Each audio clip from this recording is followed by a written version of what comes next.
When I first hear the word Jaws, I just think of a period in my life when I was much younger than I am right now. And I think because I was younger, I was more courageous, or I was more stupid. I'm not sure which. So when I think of Jaws, I think about courage and stupidity. And I think of both of those things existing underwater. I had been thinking for years about a story about a shark that attacks people and what would happen if it came in and wouldn't go away, and I hadn't done anything with it really. And then in 1964 I read a story about a shark fisherman off Long Island who caught a 4,550-pound great white shark off the beaches of Long Island. And I thought, wow, what would happen if one of these things came in and wouldn't go away? And again, I didn't do anything about it until 1970 or 71, when a publisher finally said, that's an interesting story, I'll pay you a couple of dollars if you'll put it on paper. So that's how the idea began. One of the many accidents that happened with Jaws was the title. We had no idea of the title. I had thought for months about titles. I probably had 100. Some of them were pretentious. A Stillness in the Water, A Silence in the Deep, Leviathan Rising. A lot of them were Françoise Sagan titles, terribly pretentious and very personal. There were the Jaws of Death and the Jaws of Leviathan, and they all sounded dramatic or melodramatic or weird or pretentious. And we came up to 20 minutes before production, and my editor and I were having lunch at a restaurant called the Dallas Cowboy in New York. And I said to him, look, this was Tom Congdon, we cannot agree on a word that we like, let alone a title that we like. In fact, the only word that we even think means anything, that says anything, is Jaws. Call the book Jaws. And he said, what does it mean? I said, I don't know, but it's short, it fits on a jacket, and it may work. He said, okay, we'll call the thing Jaws. At first, nobody knew what they had here, including myself. It was a first novel. It was a first novel about a fish, and it really had no great prospects. But Tom Congdon, the editor at Doubleday, sensed that there was more here than just a first novel or a first novel about a fish. So it was sent out to the Book of the Month Club and the Literary Guild and Bantam and other paperback houses. And the first response was from the Book of the Month Club, which made it an A book, which means that it is selected for a main selection, or it is in the running for a main selection. And suddenly people began to think, whoops, we may have something more here than just a first novel, which nobody will read, and a first novel about a fish, which who cares less. So then the Reader's Digest selected it as a selection, and the Book of the Month Club made it an A book, main selection, and then Bantam bought it for what was then an enormous sum of money, $575,000. And then it went out to the movie auctions. And in those days, we're now talking many, many, many years ago, it went to Zanuck and Brown at Universal for $150,000. Which was, to me, the moon. I had no money at all. I had in the bank $300. Both Dick Zanuck and I saw or heard about the book at identical times. I heard about it from a small card in the fiction department of Cosmopolitan, edited by my wife, Helen Gurley Brown, which gave a brief description of the plot of this novel by Peter Benchley, and then said, might make a good movie. We both read it overnight, got on the phone with each other the next morning and said, look, we don't know how we can possibly do it, but we decided we must have this. Whatever it takes, this is the most exciting thing we've ever read, and we'll figure out later how we can make it. Had we read it twice, in my opinion, we never would have made Jaws, because anybody with a modicum of production knowledge would know there was no way to get a shark to leap on the stern of a small boat and swallow a man. How are we going to do this? Were we going to do it in animation? Who was going to do this? We never thought about it. We just loved the book. We thought it would make a very good movie. And the deal was subject to a meeting with Mr. Benchley, who we'd never met before, actually. And the agency also very much wanted us to tie a director of theirs, one of their clients, into this whole package. And so we had agreed to, I'm not going to mention this person's name because this is not a flattering story, but we had agreed in our anxiety to secure the rights to the book, to put on this person as a director. There was a director, and I really don't remember who it was, who kept saying, "I've always wanted to make a movie about a whale," and at the end of it, Zanuck said, "That's the end of that." When the director who was going to direct a whale was vanquished from our sight, and here was Steven Spielberg, director, filmmaker, Sugarland Express, right within sight of us. Stephen actually, and there are many versions of this, Stephen will tell you his, probably the true one. I just remember seeing a very large, a block of pages that said Jaws on it, and I didn't know what that meant. Was it Jaws? Was it like about a dentist? Was this, was it because Jaws did not have it was not in the national consciousness at the time. It was just a word. It was kind of an unusual word, and I remember borrowing a copy to read over the weekend and discovering, with completely uninformed, not knowing, that it was a book about a great white shark, a predator, off a beach in a kind of Cape Cod-esque town. I had no idea this was about to become one of the best-selling books in the nation. And I read it, and I suddenly said to myself, wow, this is just like a movie I just made about a truck and a hapless driver called Duel. And of course, I'm young and I'm stupid, and I'm saying, Duel, gee, that has 4 words. Duel has 4 letters, and Jaws has 4 letters. And they're both about these leviathans preying upon every man, and I saw such a comparison between the Duel, which I had done previous to Sugarland Express, and Jaws, and I said to myself, this is kind of the sequel to Duel, only it's on the water. And I got very interested in it, and because coincidentally the producers of Jaws had just been my producers on my first feature, Sugarland Express, Dick Zanuck and David Brown, I asked them if this was something I could direct next. The first thing Dick Zanuck and David Brown said to me is, we want to get rid of the backstories. We want to make this an A to Z adventure story. We do not want to have any of that involvement with a romance between Hooper and Mrs. Brody. We don't want to talk about the mafia. We don't want to talk about anything like that. We want to make this a straight line adventure story. Peter Benchley did a very good adaptation of his own novel.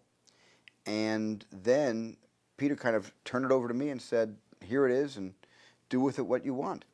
And at that point, I didn't quite know what to do with it because it wasn't the movie I wanted to make next. And I quite didn't know the movie I wanted to make from the novel Jaws, except I knew about the 3rd act, and I knew about the 1st act. I just didn't know about the 2nd act, which was going to be about a 60-page 2nd act.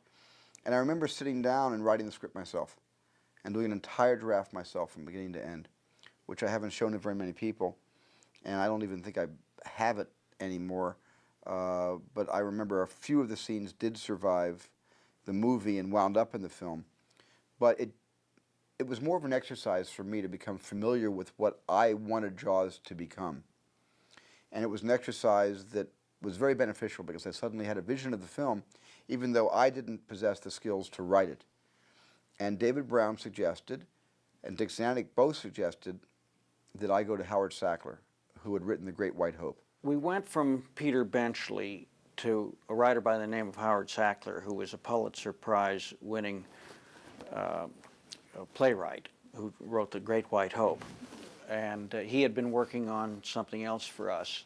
And he also was an expert scuba diver, and scuba dived all around the world, was very familiar, as is Benchley, by the way, great diver, very familiar with sharks and underwater activity. Howard Sackler specifically asked not to have credit. He only had a limited time to give to the film, and therefore he said, I don't want credit. But he was, I think Spielberg would say he was very important in that terrible phrase of motion picture making. He broke the back of the story. Sackler really broke the back of the movie and got me to say, yes, I'll make this movie next. I'm committing. And then came something that's not been recorded in the history of Jaws. The Screen Actors Guild contract was about to expire at the end of June of that year. It could have been 1973, perhaps. whenever the year was. And the studio decreed that no movie would be started that could not be finished by June 30th of that year, because they didn't want to be struck. That is, that photography was completed. Steven Spielberg, Richard Zanuck, and I met at the Bel Air Hotel, and Steven said, I don't have a script yet. You're asking me to start this movie in April, whenever it was. I don't know, maybe this was February. He said, I don't have a script. And I said, who can we get? He said, there's a man named Carl Gottlieb. I'm thinking about him in the movie. I was hired first as an actor because if I was going to be on the set, I could at least help in the improvisations and the crowd scenes and finding stuff to do in the moment, which had been my job on stage at the committee as an improviser. Stephen thought that would be useful to the film, to be able to kind of go with the flow and find things on the set and improvise. And in fact, some of the best lines in the film are improvised by the actors, you know, based on their characters in the script. I asked Carl Gottlieb, who's a friend of mine, to come in to do a polish and to actually help me, you know, if I wanted to improvise scenes, Carl would be there to help organize the improvisation and put it on paper. I said that we have a chance to make a movie that's going to do for the ocean what the shower scene did to Psycho in terms of affecting a generation with kind of a fear of the water. And to this day, when people come up to me and learn that I've worked on the screenplay of Jaws and talk to me about it, inevitably the first thing they say is, you know, that whole summer I didn't go swimming, or I've been afraid of the water ever since that movie, or I'm always thinking of sharks when I go swimming. In Hawaii, I don't go swimming at all. I hear that to this day. So surprisingly enough, that was my first reaction to the script and the story, and it's the thing that appears to have carried through and is one of the overwhelming impressions that we made. It's, you know, become popular culture. When you do a straight line adventure film like Jaws, anything that doesn't contribute to the suspense or the humanity or the horror has to go.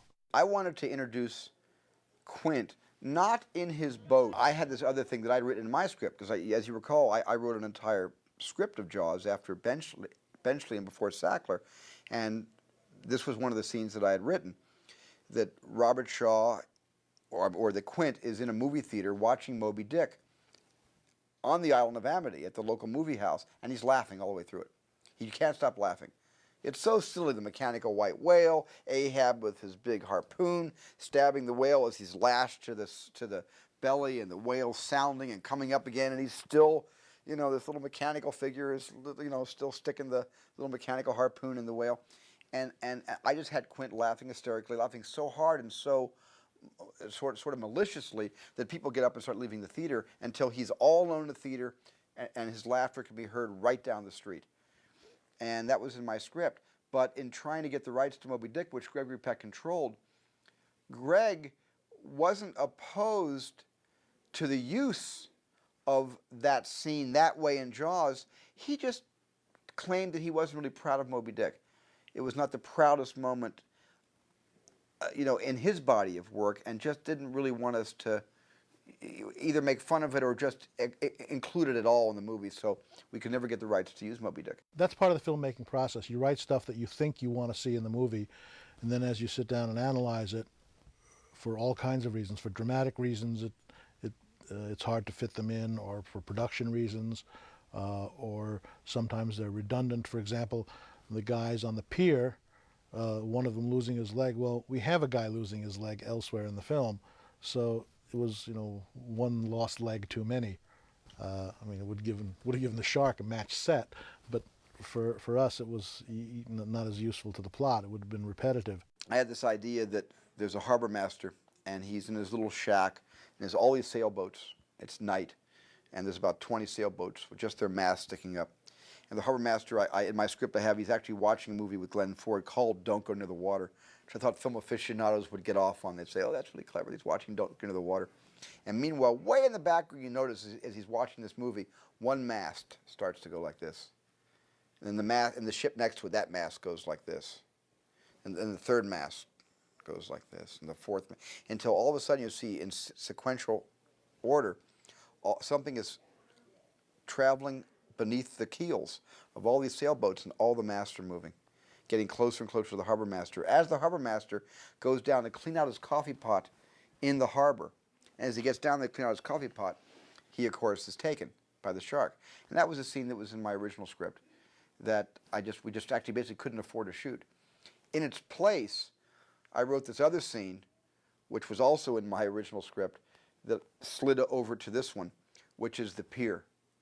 The two fishermen who take the Sunday pot roast and a huge chain and a large Texas Chainsaw Massacre style hook and toss it into the current, and the tide takes it out, and of course the shark takes the bait and the pier comes right. I've heard that Steven wanted to have the old couple from Sugarland Express whose car was stolen turn up in their car in Amity. I wanted them to be passing through Amity, you know, maybe even going out to the beach and spreading out a picnic blanket, even fantasizing and saying, perhaps Mr. Knocker blows up an inner tube, and we get the idea that maybe he's going to go out in the water with his wife. And I thought, you know, this movie's too hard to make. I've got to stop making it harder on myself.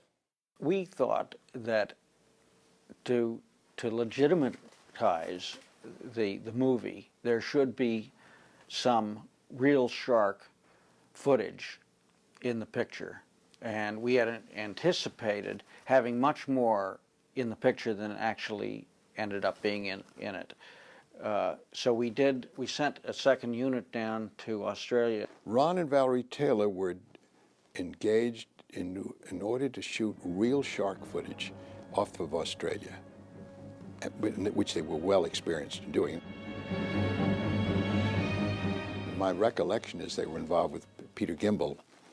I may be wrong about that, in Blue Water, White Death. And Blue Water, White Death was and is the finest documentary ever made on sharks.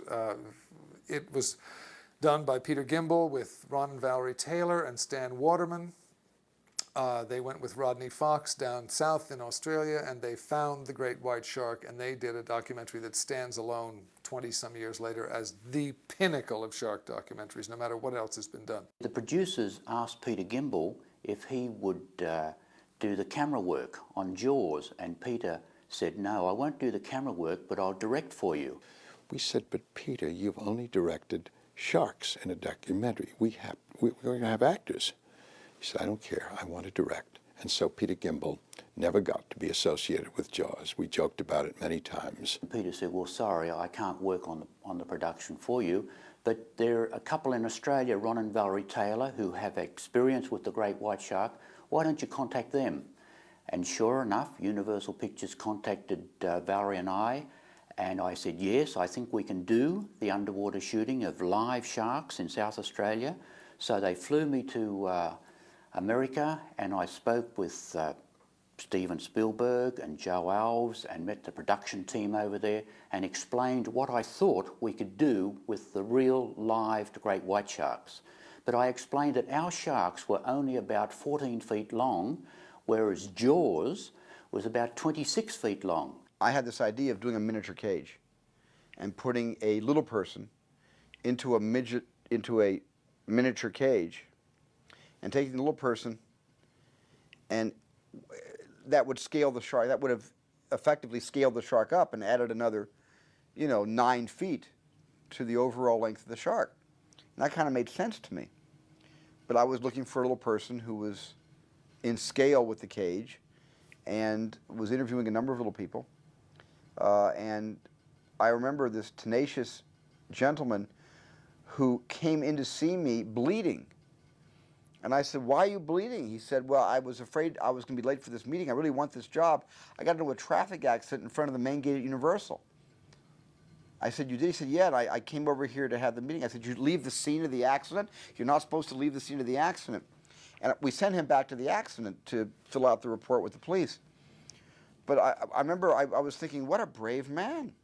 And he really wants this job. And I was young and courageous and stupid, and I hired him. And his name was Carl Rizzo. And Hollywood sent us this little man, and he couldn't dive. He had spent most of his life riding horses, doubling for children in films like National Velvet. He'd double for Elizabeth Taylor. And we had to take him out and stuff him into a cage and dangle him into the cold Southern Ocean and have sharks, big, huge, monstrous sharks swimming around him. And he was very much afraid, and we had a lot of difficulty getting him into the cage, which is probably quite understandable. We did have two little dummies because we were supposed to have somebody in the cage when the shark broke it up.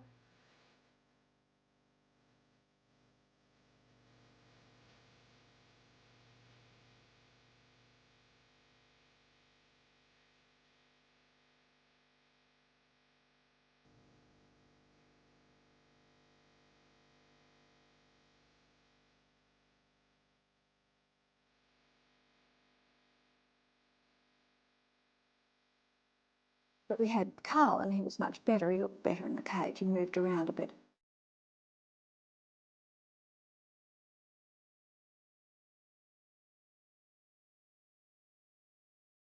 We'd been working for about a week, and we still hadn't got the shots of the shark attacking the cage. I mean, they don't normally do that. They'd rather attack a bait. And there were 3 sharks in the area at the time, and 2 of them were fairly timid, but one of them came in, and he was a big, strong shark, and he swam around, and we had the small cage, the half-size cage, hanging on a bridle attached to a winch on the deck of the Skippy, and he swam over it and got his nose caught in the bridle and tried to swim forward and became trapped. And when a white shark is trapped, it goes crazy, and that's exactly what he did. And Ron was filming underwater, and actually that's how we got that footage, and they used it. They wanted someone in the cage at the time, but there was nobody in the cage, so they changed the script to suit that particular sequence because it was so dramatic.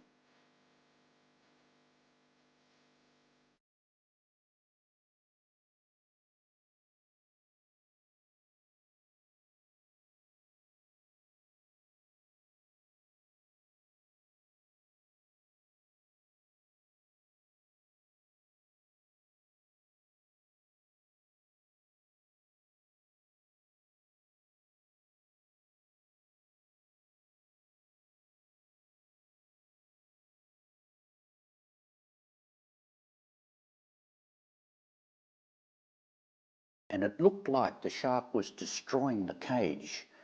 And in fact it did. It did a lot of damage to the cage, but it broke it away from the small boat, and the whole lot came tumbling down past me and crashed down onto the bottom.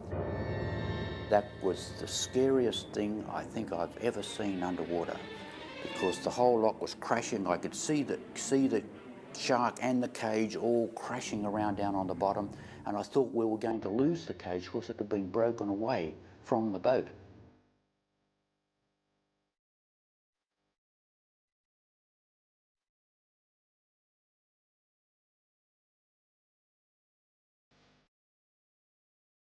The shark got out and swam away, but there were 2 other sharks still in the area, and there was no way that I could swim out of my cage and attach a rope. So what we did, we lowered my cage down onto the bottom, and I put my feet through the bottom of my cage and picked my cage up, almost like a lady pulls her skirt up, and walked the cage and myself over the bottom about 50 feet to the other broken cage which was laying on the bottom, tied it to my cage, and then I signalled for them to pull us both back to the surface.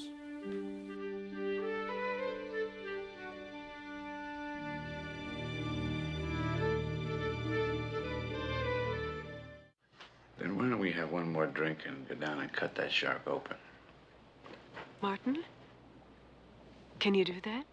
Scheider was interesting story of how I cast him, because here's a situation where I was going after other actors. I went after a whole series of actors for him, a lot of them unknowns, people that no one had ever heard of before, but I was familiar with from seeing Serpico, and there was an actor in Serpico I kind of liked, and another actor on an off-Broadway play I had just seen. But the studio and Zanuck and Brown were kind of urging me to get a name in this part, and I was having trouble finding a name that I liked and who would do it. And I remember I was at a party one night. And my agent brought me over to be introduced to him. And he was having a conversation with a writer named Tracy Keenan Wynn. And as I approached him, I heard a conversation that went something like this: we're going to have this giant shark come out of the water and land on a boat and crack the boat in half. And then I was introduced to him, and he said hello. He was very polite, very nice, very pleasant. And then as I was walking away, they picked up this conversation again. And I remember saying to my agent as we walked away, I said, those guys, they got to be kidding. They got to be kidding. A giant shark that cracks a boat in half? I thought they were loony. I told him the entire story. At the end of the story, he said, wow, that's a great story. What about me? I looked at Roy and I said, yeah, you know, you'd be a great Chief Brody, because I had loved Roy from The French Connection, where he played Gene Hackman's partner. And that's how that came about. Listen, could you tell me how I could find Chief Brody? Who are you? Matt Hooper. I'm from the Oceanographic Institute. Richard Dreyfuss wasn't my first choice either.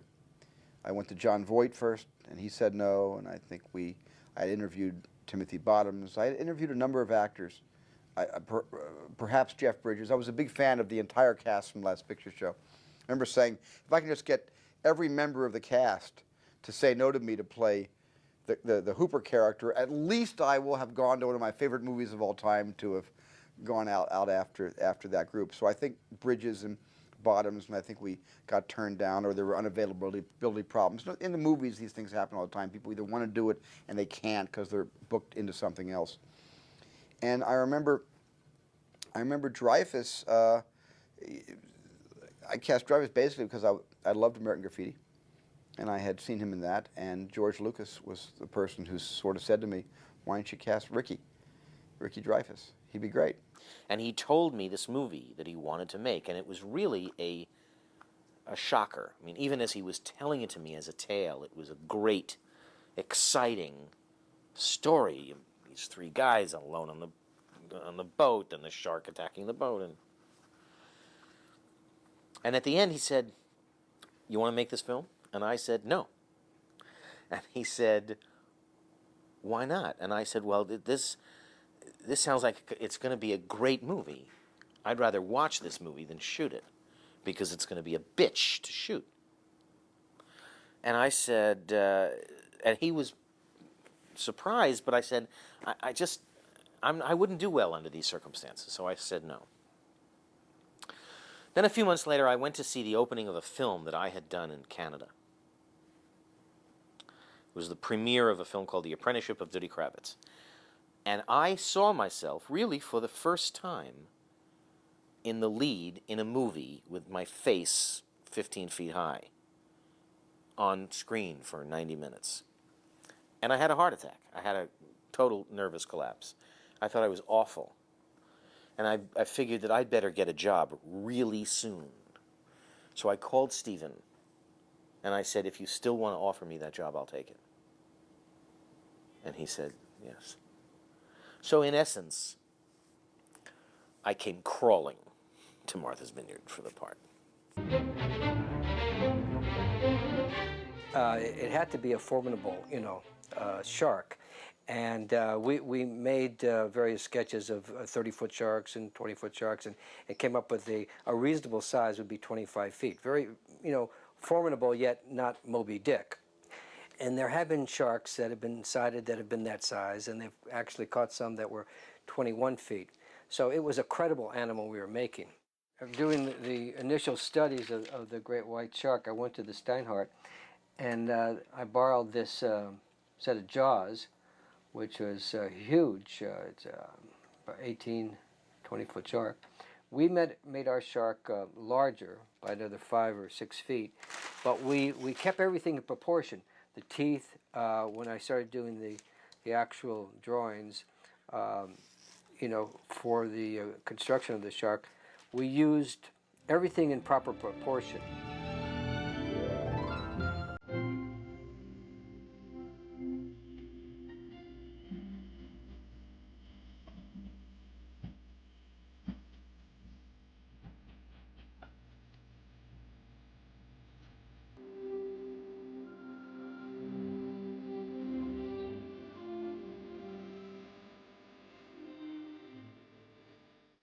Getting the right personnel. was sort of like, it reminds me of Magnificent Seven, where they go around and you're picking, you know, 6 great guys, you know, 6 big guns. And we heard of this young man in the plastics section by the name of Roy Arbogast. And he was an expert on rubber forms and new plastics and things like that. So we decided he would be perfect to make the mold. And then there was Richie Helmer and Bill Short, who were excellent in electronics. And we were going to do, all this had to be, you know, electrically activated valves that would work the rams and various things of that. And we were using hydraulics instead of pneumatics because, I mean, we were using pneumatics instead of hydraulics because we didn't want an oil break in the water. So we had to get hydraulic experts too. And then we had Mike and Gary Woods, who were excellent welders. So we assembled this team. And they started on the frame of the shark. So we were working sort of like from the outside in and the inside out. We were separately modeling the shark, and then at the same time they were making the skeleton, and we hoped that they would all fit together. And there was a time element.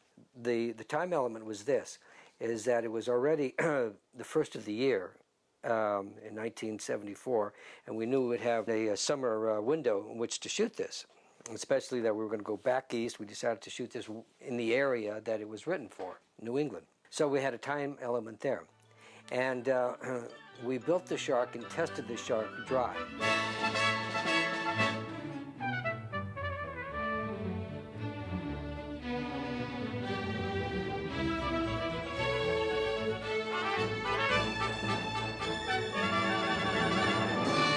We were asked to make comments about the mechanical shark, and I think it helped them to a certain extent because I think they had too much animation in the shark. The shark, in reality, moves in a very smooth, leisurely manner. I can remember it sort of coming up out of the water like that, very fast, vertically, and they don't do that. They sort of come up, you know, it's a slow, it's not really slow, but it looks slow.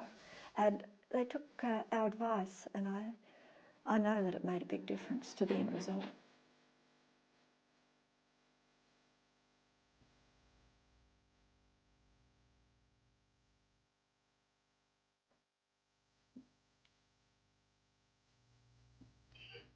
Well, we had a number of different shark components. We had the full shark,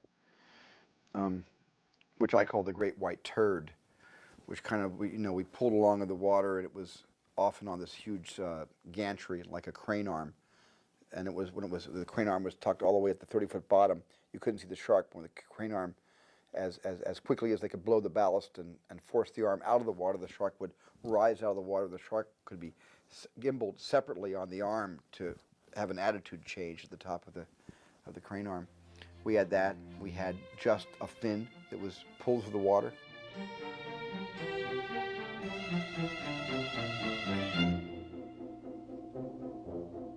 And we had a left to right shark and a right to left shark. And the left to right shark, of course, had no left side. It was all scooped out. And vice versa for the other shark.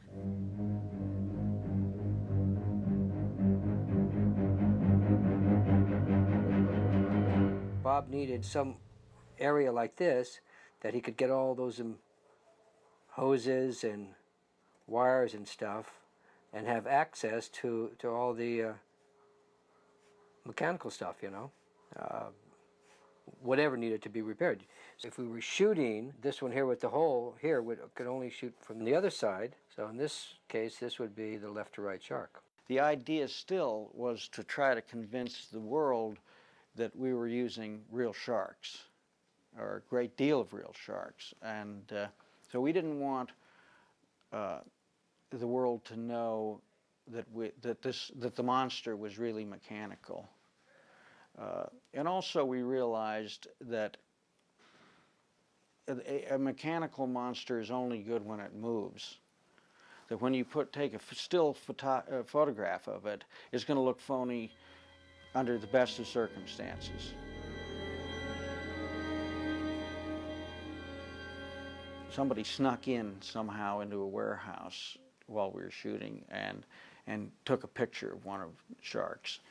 And I remember getting very agitated about that, and none of us could understand, because we really were very careful about the secrecy element. Almost it became paranoid about it. But in itself, the fact that there was such secrecy surrounding this created a great deal of interest. That's a much maligned shark, and I'm kind of responsible for creating a lot of the bad mouthing about the shark, because the shark was frustrating. It didn't really work all the time. It didn't work hardly at all. I remember in particular being on our barge watching the first shark test, at which time the shark simply sank to the bottom of Nantucket Sound, and we felt that our careers in motion pictures had gone with it. Frogmen were delegated to recover it and bring it back to the surface. Everything that could go wrong with a shark went wrong with the various sharks, the various types, head, fin, tails. The ocean was so brutal on the mechanics. All the pneumatic tubes, all of that special equipment was being dashed and brutalized by the ocean every day. There were all these radio mics all over the island, were, you know, the universal radio mics. So wherever you were on the island, you could hear the radio mics. And they were always saying, the shark is not working, the shark is not working, repeat, the shark is not working. No matter where you were, and for months. We just waited around. We just waited and waited and waited. And I remember every day, about the 50th or 60th day of shooting, the crew would come over to me, and they'd all ask me during the day, when are we going to be done with this movie? And I would honestly say to them, with complete sympathy for the question, I don't know. I don't know when we're going to finish this movie. We could finish it if I get fired and dragged off the movie, then somebody else could come in and finish it quickly. Tears in our eyes when we sang the song, "Show me the way to go home. I'm tired and I want to go to bed," which is sung in the film by the three principals. I remember looking around at Charlesie, the script girl, and other people on the set with tears in their eyes, not because it was a sweet, emotional scene. That had become their mantra. That's all they could think about, was what was home like, and they missed their kids, and they missed their backyards, and they missed their, their families and their lifestyles, and in a sense, that's why I always saw myself in the negative. I saw myself as James Cagney in Mr. Roberts, not letting the shore, the crew, get to shore. Now, by the way, the crew did get to shore. They got to shore every Sunday that we had off. We shot 6-day weeks, but I never left the island. And the reason I never left the island in all those 7 months of shooting on Martha's Vineyard was because if I left the island, I was certain I would never come back. The delays in the ocean and the fact that we'd been on the island for 4 or 5 months now, we're all getting a little strange. So there was I don't know if it was a charity dinner or not, but there was a function, a splendid buffet of wonderful food. There was this tremendous buffet of desserts, strawberry shortcake and Boston cream pies and chocolate eclairs and Napoleons and some Jell-O and also gravy and potatoes. I'd said to Rick Fields, who was Verna Fields' son, I said, suppose there was a food fight. And he said, what do you mean? I said, well, just start throwing some food. Roy started it. Roy threw a big glob of mashed potatoes and gravy right into my face. And before I could recover and throw something at him, Richard Dreyfuss, I think, took his dessert and threw it into Roy's face. Right center, nose, eyes, mouth, the whole thing. Roy turned, he took 2 or 3 desserts, threw them at Richard. Richard ducked and it hit somebody behind him. And it was a bit of a Three Stooges brawl. I remember Dick and David got up and left right away. They saw it was coming. And in about 30 seconds, we were actually standing, hurling food at each other. And before, it was a melee after that. Just food all over the floor. All the help that was there serving the dinner, they came out, they laughed like crazy. I don't know if some of the townspeople appreciated it as much as we did, but it was a tremendous blowing off of steam. And then I remember Richard and Roy, covered in food, running out to the Kelly House swimming pool and diving in the water. And all this once yummy food, like Technicolor silt rising to the surface of this otherwise turquoise pool. And I remember saying, what the heck, and I jumped into and washed myself off. But, I mean, that was what happens in the Navy when you just, aren't given shore leave. Let that be a lesson. The decision to continue filming Jaws was a very shaky one. Our technical people, what Steven Spielberg was fond of calling our special defects department, wanted us to stop so they could perfect it. Dick and I, battle-scarred veterans of the movie wars, knew that you never take the film out of the camera because they may never let you put it back in, particularly with a movie like this.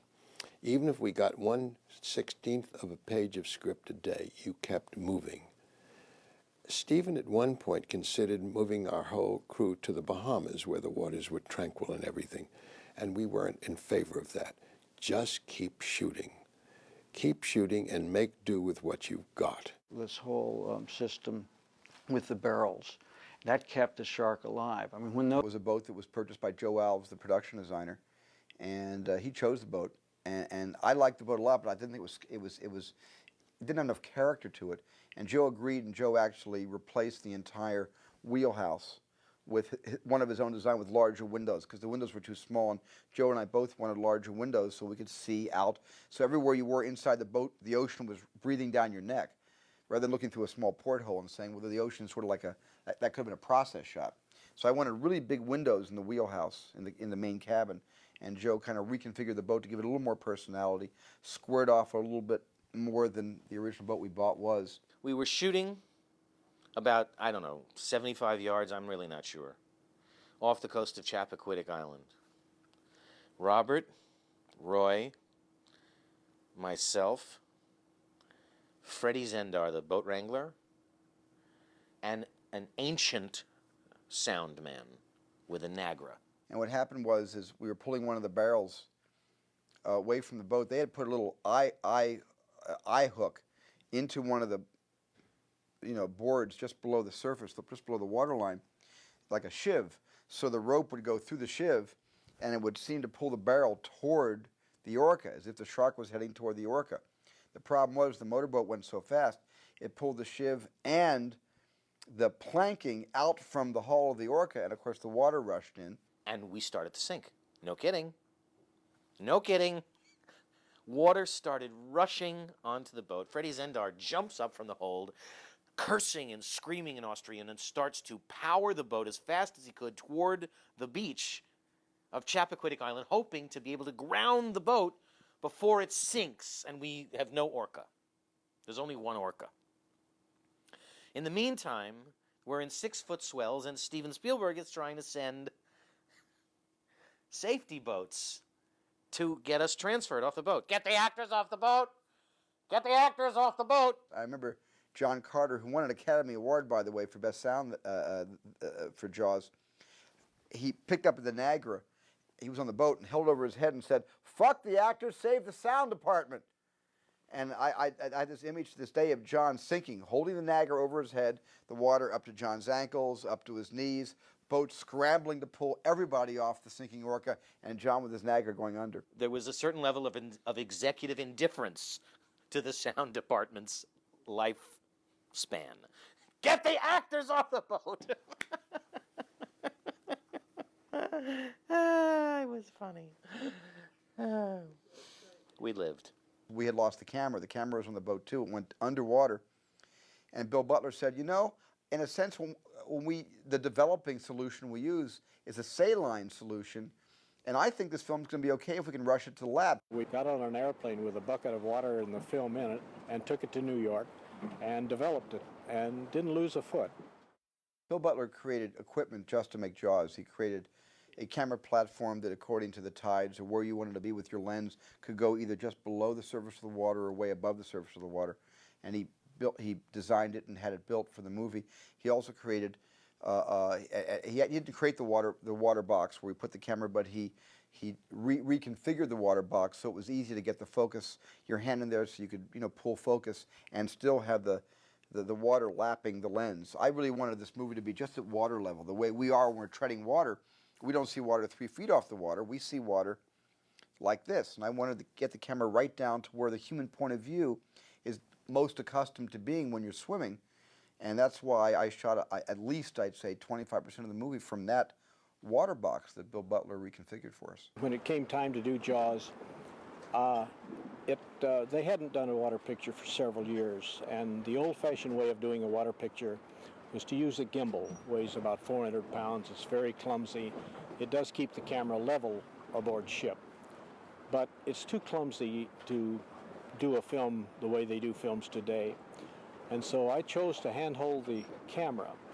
And when Steven heard about this, he was rather shocked because he didn't really want a handheld picture, but he didn't realize that I didn't really mean to do a handheld film in the terms that they had then used or thought about handheld on land, but rather to use the knees and the body to take the roll out of the film.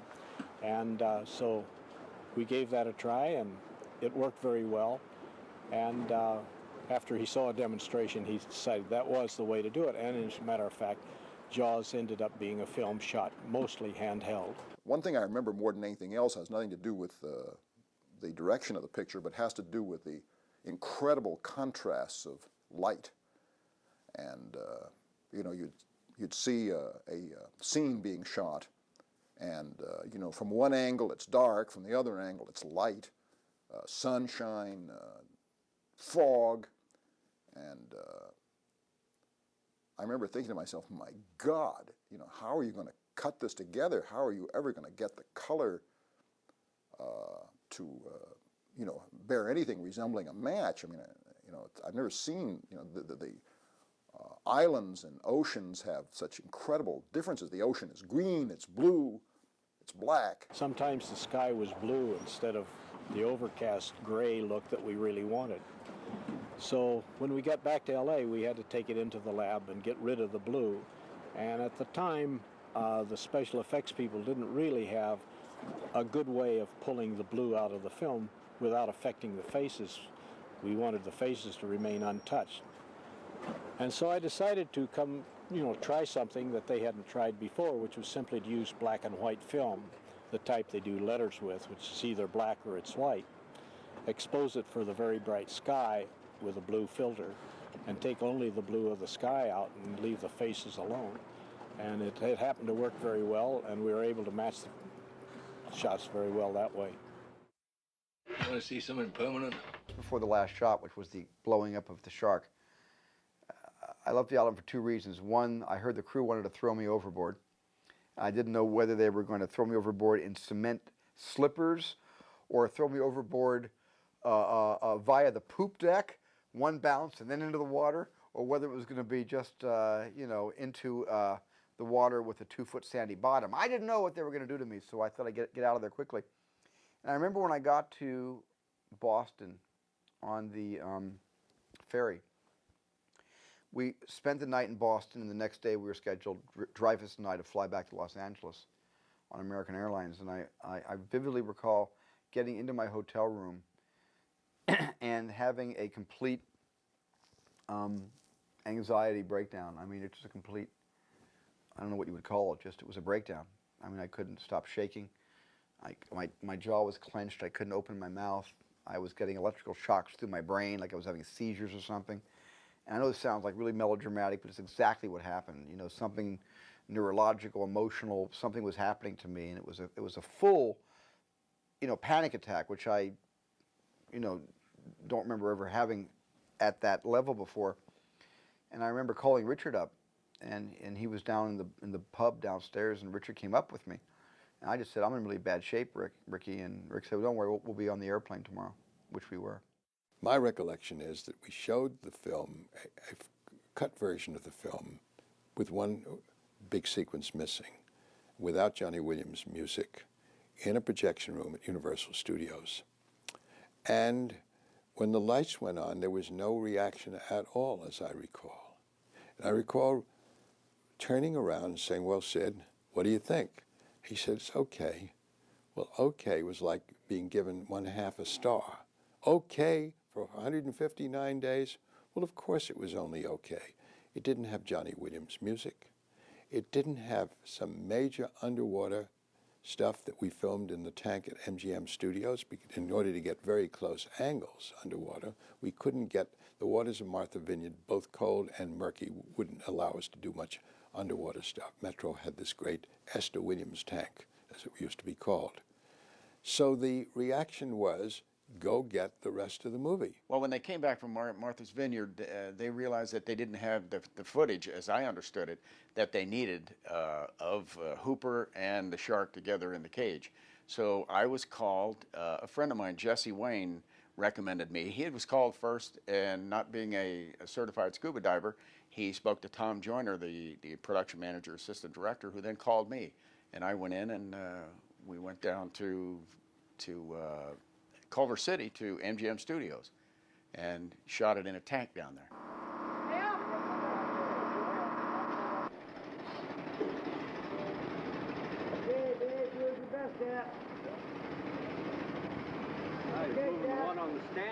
There were 3 intercuts for the sequence where the shark attacks the cage.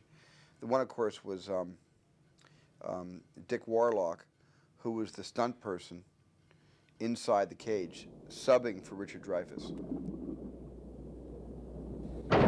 The second, down in the tank was a metal apparatus that the shark was attached to, where it could move forward and backward, sideways, up and down. So it had pretty good movement, real natural movement, you know, and it was operated by a special effects man. His name is Whitey Crum.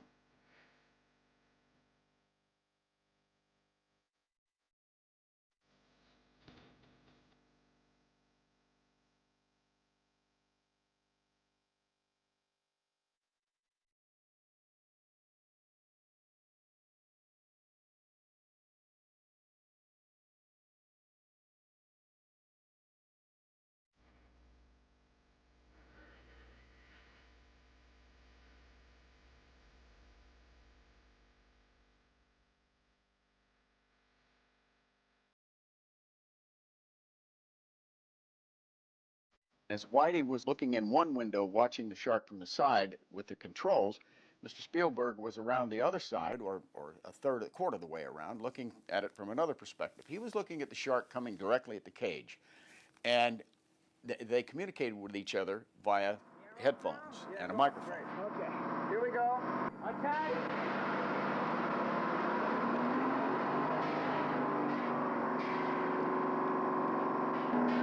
No, bring it out now. Bring it out. Bring it out. Okay, attack. Attack. Wait, come back. You bring it back and bring it in again. Bring it back and then bring it in.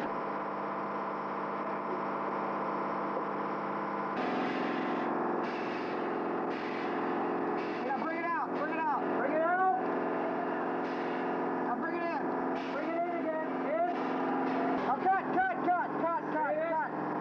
Once again, right away. Yeah, next time, okay? Good grief. Am I in trouble, Jaws? In Jaws trouble? Verna was great. We used to call her, our affectionate nickname for Verna Fields was Mother Cutter, because she was like our mom, and she cooked for us, and she told us great stories of Peter Bogdanovich and all the films that she cut with him, and she was just a great person. You know, she was a very charismatic person. She was the most charismatic person on Jaws, her and Robert Shaw, except she never came out to sea. She was always in her cutting room. And it was frustrating for Verna for 2 reasons. One, she never had enough film to cut, because I was only getting, on a good day I get 5 shots, on a good day at sea, 5 shots. On an average day, about 3. On a bad day, none. So Verna didn't have a lot of film racing into her cutting room to put together, so she had to be on the island with us for 7 months with very little to cut. Verna didn't have the film until we finished the movie. That's when Verna's work got started, and Verna and I worked every day on the picture at her house in her little cutting room by the pool, and she did a great job. What are we looking for? Well, we're looking for a nice place to show that Quint refuses to slow down the boat.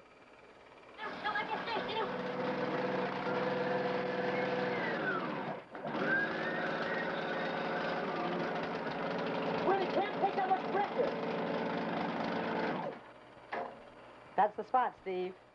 I had always wanted to be in business with John Williams all my life. And when he said yes to Sugarland, we became friends, and obviously I wanted him to do every picture I ever made, and Jaws came second. And when John saw the movie, he called me up on the phone. He said, "This is like a pirate movie." And he said, "I think we need pirate music for this, because this is it's primal, but it's also fun and entertaining." This idea of characterizing the shark musically, these low thumping ostinato notes in the bass, you know, were the result of a very simple idea that I had, that I thought that the shark should be represented by something in sound or in music, probably music, because there's no sound underneath the water, we thought. Today you might do it with sound effects, but I thought maybe some kind of driving thing in the bottom of the orchestra might indicate this, the mindless attack of the shark. It's all instinct. There's no real intelligence behind it. It's an unstoppable bum, bum, bum, bum, bum. This thing comes at you, and whatever you can't fight it off without destroying it, because of this relentless drive that it has. When he finally played the music for me on the piano, he previewed the main Jaws theme. I expected to hear something kind of weird and melodic, you know, and kind of tonal but eerie and of another world, almost a bit like outer space, inside, you know, inner space under the water. And what he played me instead with two fingers on the lower keys was dun dun dun dun dun dun dun dun. And at first I began to laugh. I thought he had a great sense of humor. I thought he was putting me on. And he said, "No, that's the theme to Jaws." And I said, "Play it again." He played it again. And he played it again. And it suddenly seemed right. But when I first heard it, it seemed wrong, because it just seemed too simple. And so simple. Often the best ideas are the simplest ones. And John found a signature for the entire movie. One could alter the speed of this ostinato. It could be note, note, note, note. Any kind of alteration of speed to very slow, very fast, very soft, very loud. All of these things could manipulate the moment to illustrate that the shark was at the highest pitch of frenzy or something lower. And this simple dramatic device seemed to be what we needed. All illustrated in this one area where the music is able to follow all that dramatic outline and punctuate it. And without that score, to this day I believe the film would have only been half as successful. I think the score was clearly responsible for half the success of that movie. Well, Jaws certainly was a hallmark in my career. It changed it very greatly. I had done, I don't know how many films, dozens I suppose, before that, and certainly hundreds of television shows. As a matter of fact, I'd even won an Academy Award before Jaws for having been music director of Fiddler on the Roof, for which I did all the arrangements and underscoring and conducting of that movie in 1970, I think it was. But Jaws for me was the first Academy Award that I received for my own music. So that was a very significant moment in my career, as it would be for anyone's. The first test of Jaws took place, as I wrote in my own book, in Dallas, in a shopping center. And Dick Zanuck and I were extremely nervous. Would the shark get laughs? Everybody knew, read a newspaper, that it was not a real shark. What would happen?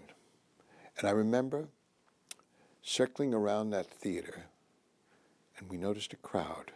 Of course, we weren't very subtle with what was put on the marquee. It was something like the biggest fish story you'll ever see, or something very clever that attracted attention. After all, Jaws was the #1 bestseller and had a lot of media attention.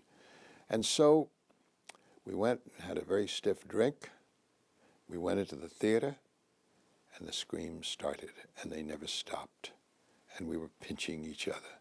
It was incredible. I thought the whole roof ceiling of the theater was going to collapse, because the noise, the shock, and the scream was so loud, and it didn't die down, so that you couldn't literally hear the dialogue for the next, maybe minute, because people were screaming repeatedly, and there was such excitement in the theater. I remember elbowing Mr. Brown, who's sitting next to me, and he was elbowing me back, and he said, "We're in. We did it." We knew with that first scream that it had worked. When the shark came out of the water, when Roy Scheider was chumming and said, "Why don't you come down and chum some of this shit?" The shark comes out. I had designed, hopefully, a laugh that would turn into a scream. So I used the word shit. I added that line because in those days, back in 1974, the word shit was an easy laugh. Now it's used so much nobody laughs anymore, but then it wasn't used that much. And it instantly got a nervous laugh from audiences, often an embarrassed laugh, and with younger people, kind of a rebellious laugh. And I was trying to change a laugh, ramping up into a scream, and it worked. It was my proudest moment at the whole preview. They laughed when they heard the word shit, and when the shark came out, that laugh sustained itself into a humongous scream, and popcorn went flying. And it was amazing. And it made me greedy. I got so greedy. Because earlier in the movie, when they find Ben Gardner's head in the boat, I hadn't timed it right, and Richard turns around, that's where the head's already there, and there was no reaction from the audience at all. And so I was kind of scratching my head after the preview, and I was really extraordinarily happy. The numbers were the highest numbers in Universal's history, and the executives were all happy. We were all happy. The audience loved the picture. And I was greedy. I said, there's one more scream we can get in this movie if I can figure out this thing with Ben Gardner's head. So, because the studio wouldn't give me any more money, even though they were ecstatic with it, they said, it's fine. Don't fix something that's not broken. The movie works. Don't mess with it, or you'll improve this into a failure. So I went and spent $3,000 of my own money to have some art department people build a balsa wood side of a boat to match the Ben Gardner boat we had shot before, cut a hole in it, and got the same Ben Gardner head, the styrofoam head, latex and styrofoam, and had it underwater. And this time, simply, when the double for Rick came to the hole, I did several timings. I shot it about 9 different ways. One time I shot it, he comes to the hole, and the head comes out. Another time, he comes to the hole, and the head comes out at the same time. Another time, the head comes out, and he's not even in the shot. Another time, the camera goes really close to the knife, taking the tooth out, and the head comes out there. I did it a whole bunch of different ways.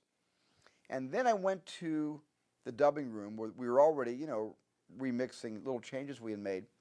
And I cut it in, and I tried it out on all of the sound effects editors and music editors and the dubbers. And I showed them one way, and they kind of said, that's interesting. It's better than what you had. Another way, no reaction. And then one way, nobody screamed, but they all kind of just like suddenly said, oh, yeah, wow, that surprised me. I didn't expect it. It was simply a matter of timing. And the moment that works the best, which is the moment in the movie that the dubbers reacted to, is the moment where he gets to the hole, and then the head. And finally, a PG was awarded. Our argument was very simple with Hefner and his board. Nobody impersonates a shark, unlike films of violence. No one is going to go get up and eat somebody. Nobody's going to drag someone down in the water. What happens in nature is part of childhood's experience. Anyone who's read Grimm's fairy tales, Red Riding Hood, Little Red Riding Hood is one of the scariest stories ever written. And children are regularly terrified. After the film was distributed, I don't recall any letters from children about children having bad dreams.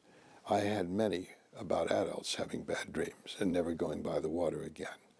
And so the rating, to the great relief of MCA Universal, was, in my estimation, rightly given. Parental guidance may be too intense for some children, was on the ads.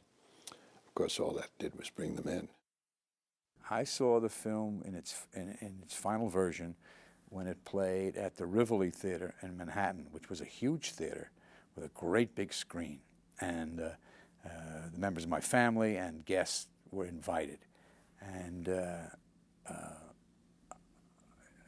watching the audience react to it was wonderfully exciting. I mean, they just laughed and they screamed, and they did everything that we hoped they would do. I happened by coincidence to be sitting next to the Newsweek researcher who was sitting next to the Time researcher.